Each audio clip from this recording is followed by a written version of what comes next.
how are you doing, everybody? Welcome to Russell Heritage Golf. Hopefully you guys are all keeping really good. Today, we're going to be talking about that magic move, but not just how to do it. I'm going to go through a step-by-step process of how you guys are going to do it. So let's just get stuck into it. Now, first things first, I've got myself a little 56-degree lofted wedge here. And all I'm going to be doing with this 56-degree lofted wedge is just hitting some 40, 50 yards pitch shots. Now, I'm going to do a couple of swings right hand only. And the reason for this is because you have to, if you are somebody who sort of flips, gets stuck, doesn't have a great impact position, you have to sort of kind of do one thing at a time. But that doesn't mean that you can't do multiple things in a practice session. So what we're going to do some pitching. And the reason why we start with pitching is because, well, you might need to improve your pitching, but more importantly, because you don't need any hip move really. Your hips are sort of moving as a byproduct of everything else when it comes to pitching.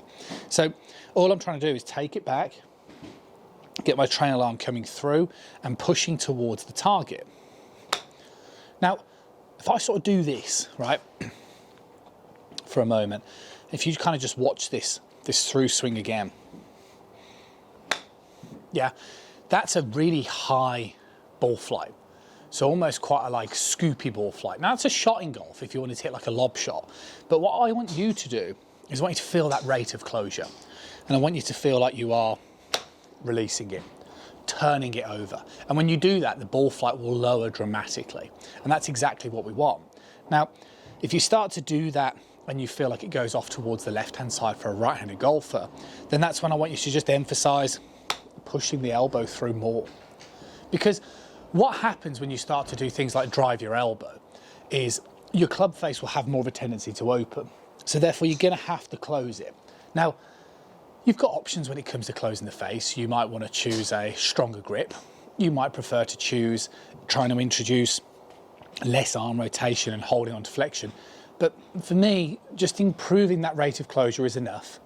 And just being aware of it, for me, works perfectly fine. So that's just a case of hitting a few shots like so. Now, once you're quite happy with that, then we can progress.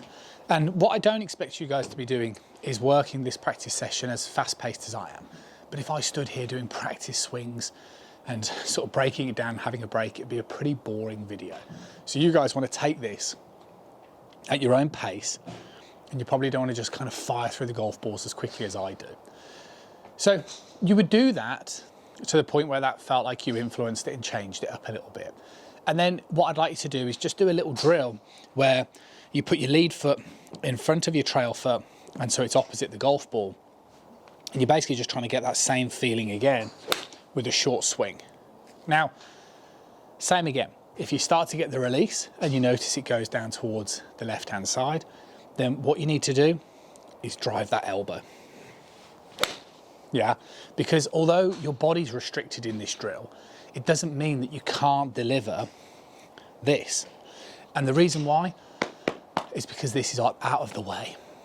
Okay, so the biggest problems for golfers who swing sort of over the top is this hip kicks back in the opposite direction of the target and it blocks the elbow and gets you flippy. Golfers that get too spinny get too flippy. So that trail hip, as long as it sort of stays out of the way, then you can bring your hands in and you can get a solid impact.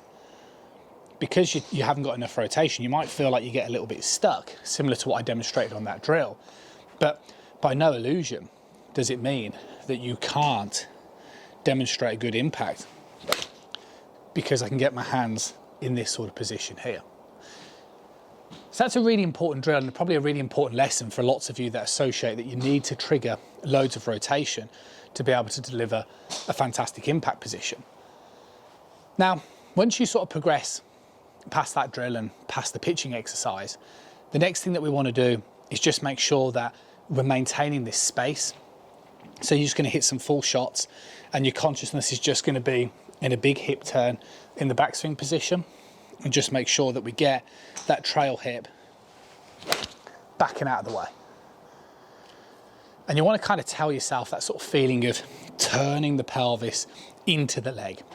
Increase that sort of sense of weight pressure underneath that trail leg turn it in there, and then get that same feeling of that trail arm functionality coming in towards the hit, and see how it goes. Some of you might find that when you start doing the full swing, that you lose sight of what you did with the pitching and the other exercise, the sort of flamenco drill. If that's the case, then just take it straight back to those drills. Maybe work on that for a practice session, rotate it around. So a few flamencos, a few pitches, flamencos, pitches, and then on the next visit, bring it back to this. And what you might do in between flamencos and pitching is you might just do a few swings at home. So you're trying to, again, get that stronger feeling and that awareness of what's right and wrong before next venturing onto the driving range. So you would do that. Now, the last piece of the puzzle, like I said, today's video is about that magic move.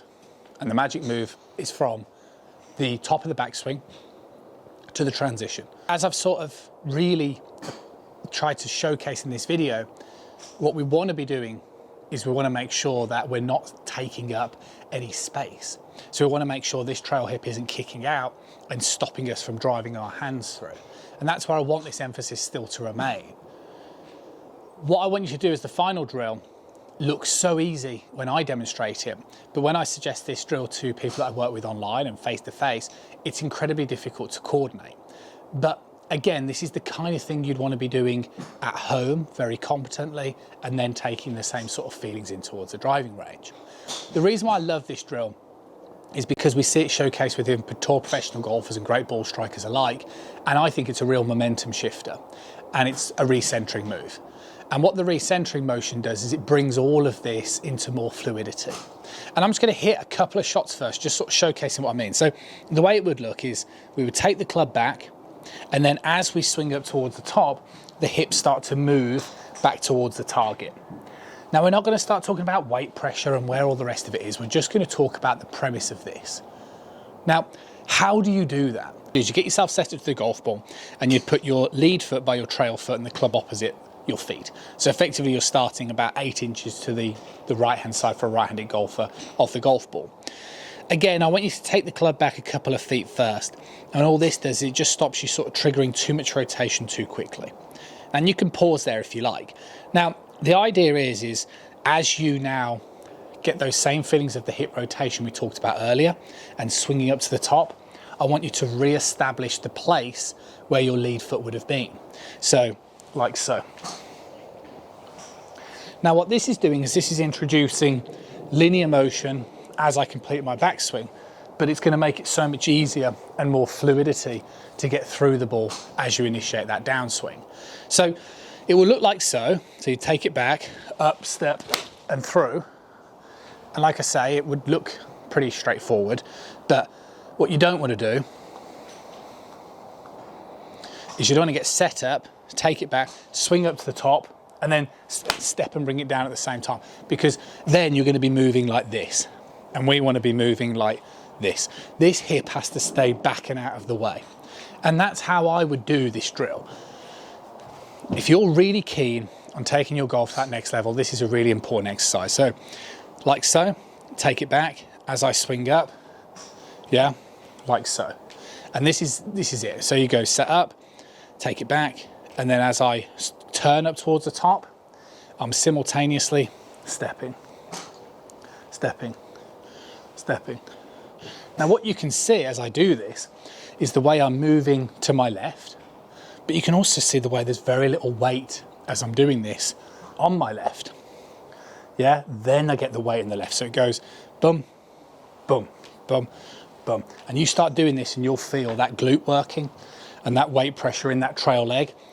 And this is the game-changing move, because you start to do that and you start to feel fluidity and movement, then you're going to start to find that magic move a little more achievable, and you're going to start to go familiar, familiar, through. Yeah. So it's really a case of, like any other process or any other skill that we learn, breaking it down into bite-sized chunks, achievable chunks. And if you can't do the pitching drill, do that first. Then do the flamenco drill. Then do the recentering.